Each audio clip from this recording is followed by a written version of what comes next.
Hello everybody and welcome to Comic Book Review Day. Yes, I am recording this on a Friday evening, but this is going up on the regular Sunday. That is because on Monday coming it's my birthday, so I'm going to be away this weekend, hopefully celebrating heartily, and so there wouldn't be a chance for me to do a video, and this was my only opportunity. Hence the unnatural lighting. We're back to electricity, bulbs, lights, and not the natural sunshine that flocks through my window. So sorry about that, but hopefully it'll just be for this week. Though nights are drawing in, it is autumn winter time once again. Now this week, shockingly, I think this is the first time in my comic book review video career I have two pick of the weeks, and you don't have to wait for them this week. They're going to be at the end like they usually are. And so I guess we better start off with the weakest book of the week. Yes, Wonder Woman is unfortunately bringing up the rear once again with issue number 30, the final part of this 5-issue story arc from Shea Fontana, Heart of the Amazon. And I'm not quite sure where the heart was in this book, because didn't feel like it was in the writing. It certainly wasn't in the art. I have really not enjoyed this. I guess it's kind of one of those events that where you've had a great team before telling a great huge sprawling story, and you're kind of in the middle doing a 5-issue filler. The book so far under the writing of Shea hasn't really pushed anything. It hasn't made me see Wonder Woman in any different way than the past creative team did in the first 25 or so issues.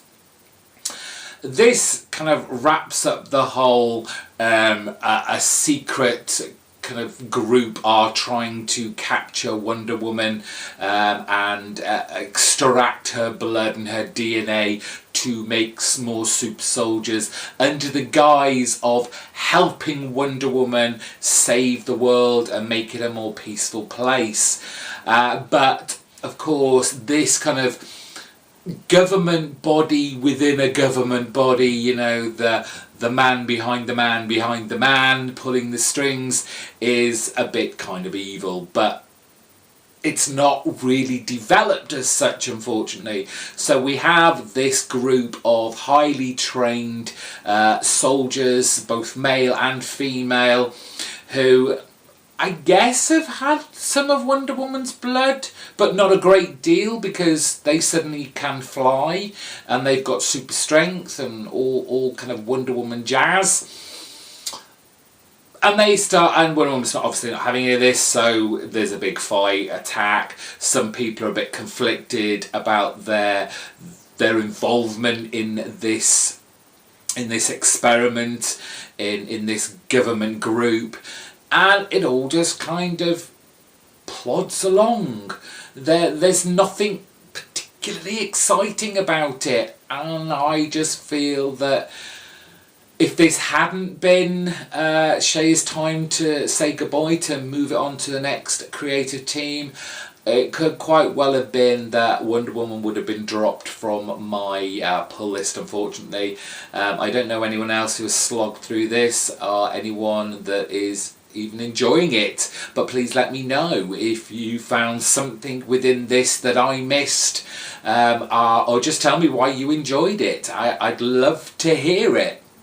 XMen Blue, issue number 3, written by Cullen Bunn, and this issue kind of fell a little bit flat because it tried to be that I'm going to explain who these characters are syndrome through their kind of inner monologues, while there's a big fight scene going on in the background or the foreground or whatever ground you want to call it.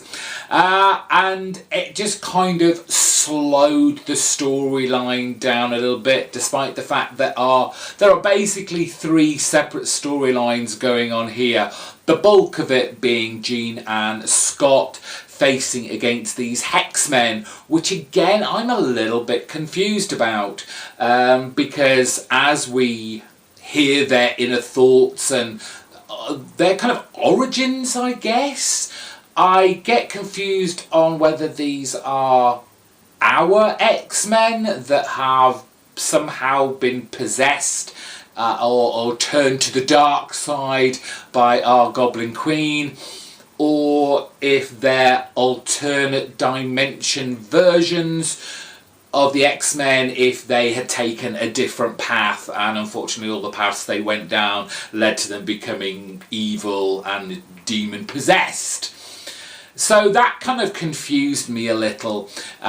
We have the story of trying to work out who Jimmy Hudson is, what his origin is. So with this sheriff that they picked up a while ago and Angel, they come across a kind of underground bunker laboratory, and Miss Sinister, or Mrs. Sinister, I don't remember her moniker, but a hologram appears and she starts explaining what sounds like man-made mutants. Now, whether this is just Sinister trying to get into their heads and mess around with them, or if this is the real deal and the real origin of Jimmy, Angel kind of cuts that off by turning off the holograms, and we see a version of the Blob that we haven't seen. And then the other story that's going on in here, which is still kind of to do with Jean and Scott, is they introduce back the Raksha, who were this group of, yes, they were mutants that they found on Genosha, who seem to be on their side, but are even more on the fringe than the X-Men are. They grabbed them to come and help them rescue their teammates, the Hexmen, which this is what's confusing me about who they are and who their actual origin are. The art by Frank and Hannah and Guro EFX is great. It's still really fun and youthful. Sometimes the characters kind of change age halfway through the book and then change back. Sometimes they look much younger than they did to begin with, and then go back to the age that you saw them to start with. So it was a little bit of a hodgepodge of stories that just wasn't enough of some, too much of others, but didn't really push storylines far enough. But I'm still enjoying XMen Blue. It's nice, as I've said previously. It's great having an X-Men book on back on my pull list, because they were such a big, huge staple of mine back in the late 90s and the 2000s, that now I can go back and enjoy a regular book once again. On to The Flash, also issue 30 and the start of a new storyline, Bloodworks. And as I said on Wednesday, if you watch my pull list video, I was quite surprised that this was the start of a new storyline, because I didn't feel like the last one, Negative, had actually kind of wrapped up in a, you know, start, middle, ending of a story arc.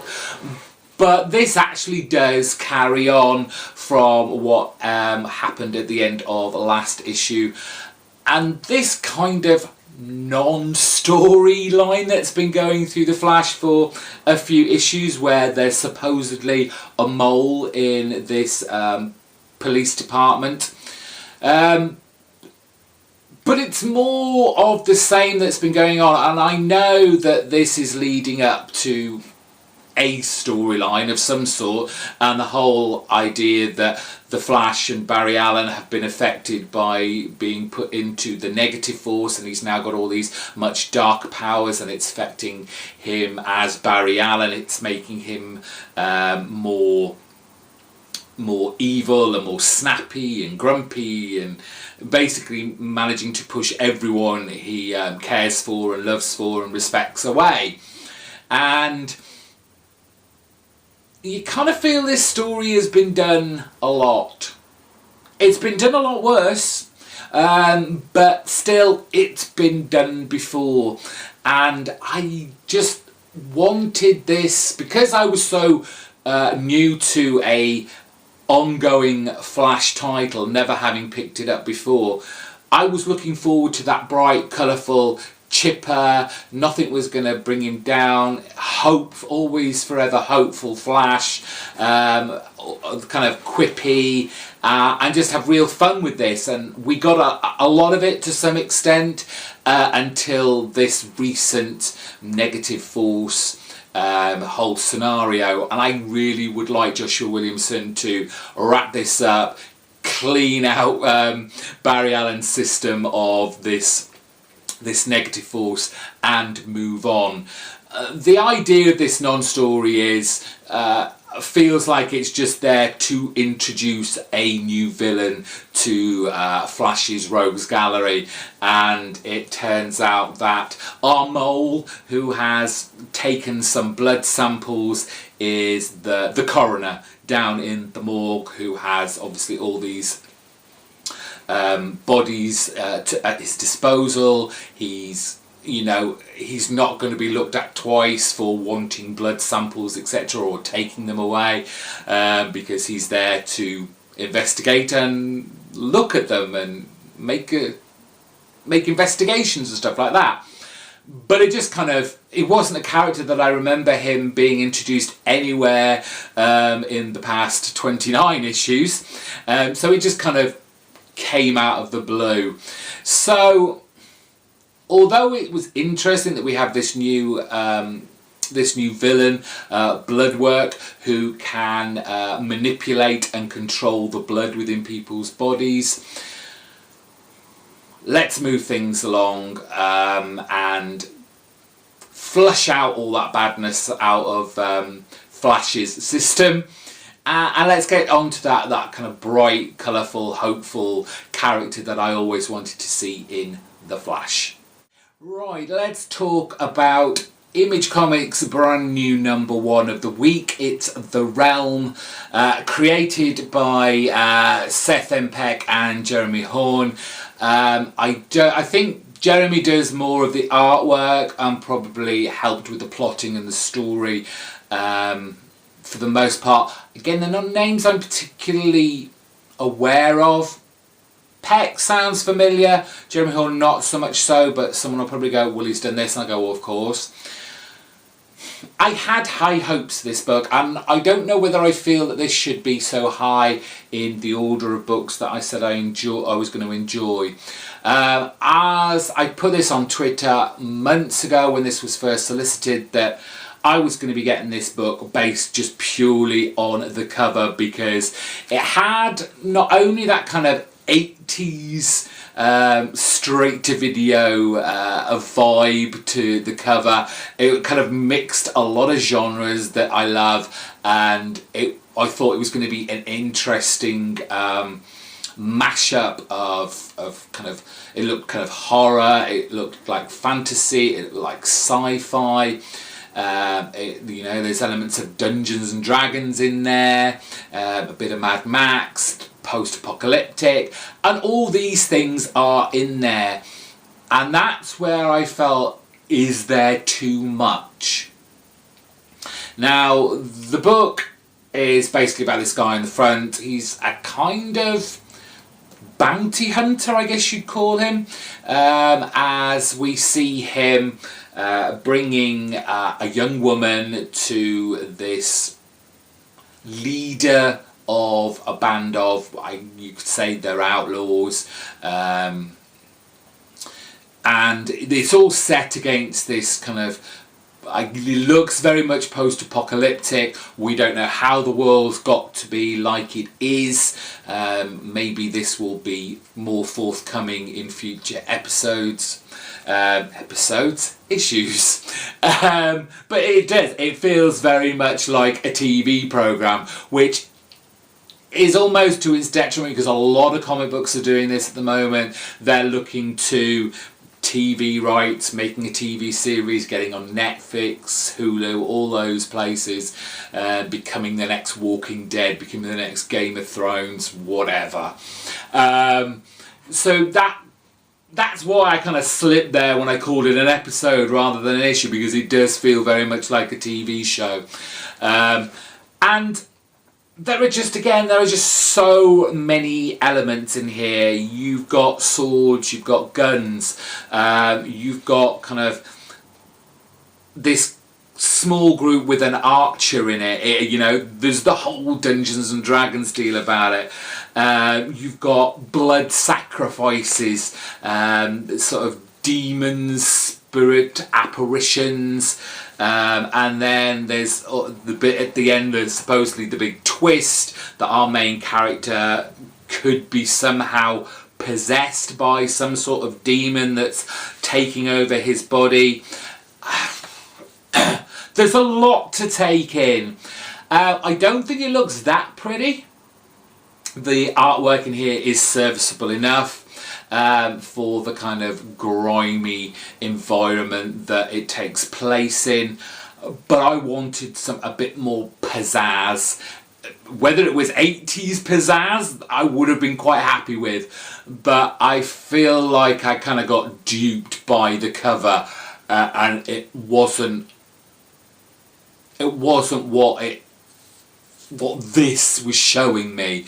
I almost felt like I was reading a fantasy version, I know this sounds weird saying it, but a fantasy version of Lazarus. It felt very much of that ilk, but in a more post-apocalyptic type world that just happened to have demons in as well.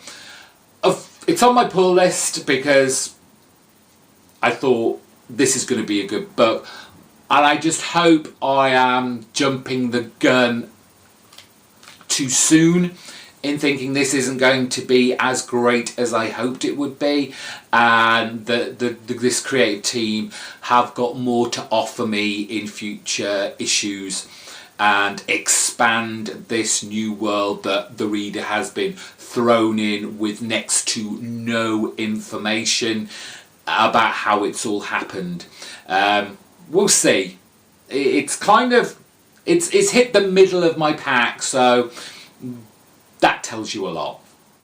Moving on to our next book, it's Mr. Miracle issue 2, the big hot book at DC at the moment, written by Tom King with art by Mitch Gerads.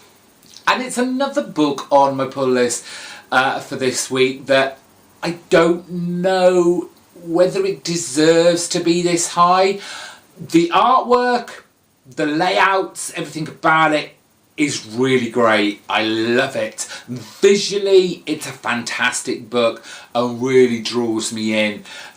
You've got heavy use of the 9-panel grid being used here, which in and of itself isn't a bad thing, but it's great seeing Mitch Gerads use every single box to show so much, and I mean it's like the first 1, 2, 3, 4, 5, 6, 7, 8, 9, 10, 11, 12, 13, 12. First 12 pages of this are all 9-panel grids, so that's a lot of story in there, not just textually but visually. So for that, I guess, yes, it should be so high because it's a great presentation of what comic books can do and achieve in telling a story. However, I'm lost. I'm completely lost. And it's not because these characters are unfamiliar to me at all. It's the whole New Gods, Fourth World. I love that stuff. Some of Kirby's greatest characters he's ever created over at DC. But what's going on? What is going on? We have, right at the beginning of this, Mr. Miracle being sent here, there and everywhere to battle back forces of Darkseid, and it helps with the 9-paddle grid that this just feels unrelenting. It just never stops, and you wonder how Mr. Miracle, scot-free, manages to keep going and going and going without just giving up. But he is Mr. Miracle. He's the guy that escapes death every time. And I guess this feeds into the whole bit from the first issue, is like, who is alive here? We've seen him where he looks to have attempted suicide in the first issue. Maybe he did, and this is all in his mind, in his the throes of death. And none of this is real, or will end up not being real, because now we have Orion as the High Father, and Scot-Free isn't very happy about that. But this is very much about the history of Mr. Miracle and how he was brought up on Apocalypse by the hand of Granny Goodness. And it's so messed up, this, as you don't know who is telling the truth, who has Scot-Free, Mr. Miracle's best interests at heart here, as Orion's kind of final mission for the time being is to go and kill Granny Goodness. He's set up a boom tube. It's going to set him down, him and Big Barda, in the camp, and he has to kill her. But Granny Goodness, this crazy messed up character that basically tortures her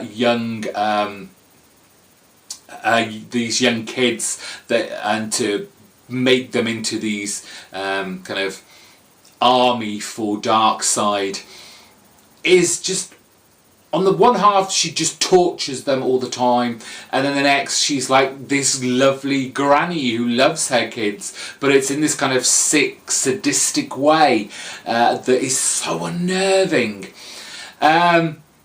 But she kind of turns all this mission on its head and says, oh, Orion is playing you for a fool. He's already told me you've come here to kill me, and I hope you won't do this. You know, I'm your granny. I brought you up, and are you really the High Father's son? And just basically messing with his head. And it's messing with mine too. But again, this Tom King is writing a really great and interesting book. And the fact that I'm still talking about it now makes me feel, yes, it should be this high on my list now, because it's obviously got me talking a lot about it. It's obviously intriguing me, and I'm clearly going to be reading the 10 issues to come, with this being a 12-issue maxi series. I'd love to know what your thoughts are, what you're getting out of this. Please let me know in the comments section below. Okay, so we've reached pick of the week time, and as I said right at the beginning of this, for the first time, I believe, in my comic book review history, I've got 2 picks of the week. And I always find doing a pick of the week very strange, putting a book best above everything else that I've read, because there is so much variety in comic books, and they all do so many different things, and sometimes they do well, just as well as another book. But for some reason there's got to be a pecking order, you know, there's got to be that top 10, that top 5, that pick of the week. But I really just couldn't pick between these two, and they are so different. if you've been watching my Wednesday pull list video, you will have already worked out what these two books are.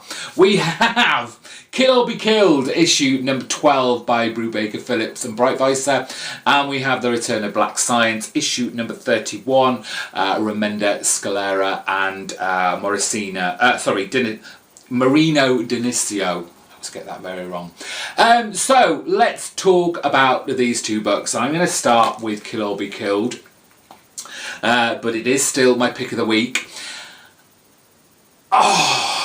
Such good storytelling by Brubaker. How does he do this? I wouldn't be surprised if he already has this whole story planned out, because there is no feeling in any issue that comes out that this is kind of a tagged on storyline, or he's kind of nudged this in to make something from previous issue make sense, or maybe a future issue make sense once you get round to reading it. Everything feels very, very planned, and just as Remenda has everything planned, this is the story of Dylan planning to take down the Russian mafia. A one man against a whole mafia. Because if you've not been reading this, or you're not quite caught up, yes, the Russian mafia are after Dylan after killing a few of their members off, and they will not stop until he is dead. So Dylan has to find some way of getting them off his back. And you see him with this meticulous plan of finding out who is the top man, or the top man he can get to within the Russian mafia. And it all starts off going to a strip joint. Let's be honest here, this is clearly a book for mature readers. There is nothing subtle about our journey into the seedy side of wherever this is set in America. Is it New York? I'm guessing, kind of.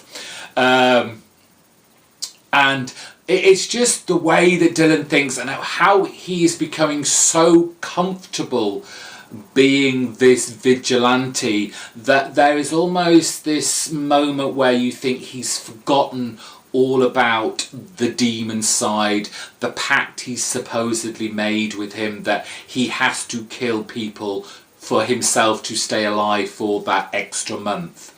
And like I said, he's got too comfortable and is almost enjoying what he is doing. That it may not show visually, but there is just this atmosphere that he is enjoying the plan, the way he makes things happen, the way he gets to places, from going to the brothel, following them back to the hotel where they take their johns, from the guy who picks the money up from this kind of seedy apartment, to where he takes it and drops it off, from where they then go to the big mafia house and he sees who lives there, and he just has to find a way to get in there. As always with Kill or Be Killed, you're going to see some blood, there's going to be some gunshots going off, and there is this sort of detachment from Dylan. Although he does seem to be trying to rationalise it, this whole Russian plan to take them down to save Kira, his kind of girlfriend who he's trying to get back with. But basically he's enjoying this now, and it's kind of unnerving to read that this guy who was just kind of a normal, down-to-earth, kind of nice guy has gone down this very, very dark path. I'm so excited to see where Brubaker takes this. We can't not but talk about Sean Phillips and Elizabeth Breitweiser's great art once again. there is, I'm trying to show you something that doesn't have breasts in it. So we'll move on from the strip joint.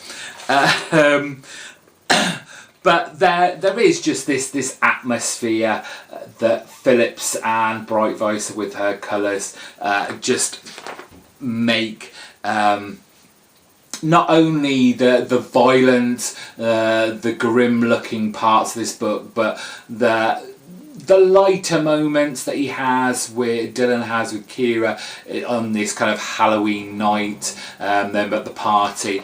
It just looks really, really good. And we were just talking about TV shows when we were talking about The Realm. I'm really surprised that nothing in Brubaker's kind of pulpy noir vein has actually been picked up as a TV show yet, because these would be fantastic. Now, my other pick of the week was Black Science issue number 31, and I said it couldn't be any more different than Kill or Be Killed by Brubaker, because this is obviously super high sci-fi dimensions, crazy creatures, lots of science, technology. There's even a little bit of superhero-ness thrown in there as well. But what really surprised me about this book, which really shouldn't because his art is always stellar, is Matteo Scalera at the beginning of this book. We've always had a very kind of sci-fi heavy environment to play around in, and Scalera has always done a fantastic job on that, creating these alien worlds, these crazy kind of alien creatures.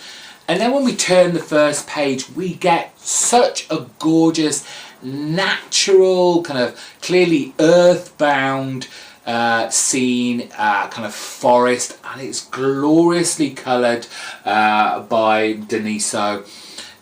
And it was just such a breath of fresh air to come out of Black Science. I was waiting to have, these big towering block, kind of office blocks and lasers and crazy creatures flying around, but we just have this very kind of down to earth country, out in the outback country house, almost a barn, and just two guys chatting over a beer. And it was just that quiet moment to kind of ease us back into having Black Science in our life. And then the craziness happened again. We're back, and we have the strange creatures, the danger, the excitement, the superheroics, and of course Grant having his reunion back with his son and his daughter, and it just feels so right. Really kind of tugs at the old heartstrings, but this does feel like a culmination to Black Science. This feels like the end game is coming. I haven't heard that Black Science is finishing anytime soon. Who knows what Remender has got up his sleeve, but we have this scientific machine doohickey that could put pay to everything that's happened. It can solve everything, but of course you have everyone against them. You've got the phantom spirits that have kind of possessed everyone as they go from dimension and from planet to planet. They've taken over some of his old teammates who have now turned against him, trying to stop them. And you just get the feeling of this kind of super team coming together. And just looking at next issues, it's very much like it's an X-Men cover shot with a group of superheroes. And I like that feel to the book as well. But fast-paced, very exciting, glad to see Black Science back. so much fun with this book. There are, how many trades has Black Science come out with now? There's got to be at least two. I think, well, they've got two at the back here. There's probably another one. Catch up with them and just enjoy the sci-fi goofiness, craziness, colourfulness, joyfulness about this book. Another of my firm favourites from Remender. And that's it for this week. Thank you very much for sticking around and watching this video. If you liked it, hit subscribe so you don't miss anymore. Give this video a big thumbs up. I'm tired now, as you can tell. It's very late. I will see you soon. Let me know in the comments section what you thought about all those books. If you had any differing views to me, I'm glad to hear them. Until next time, bye bye.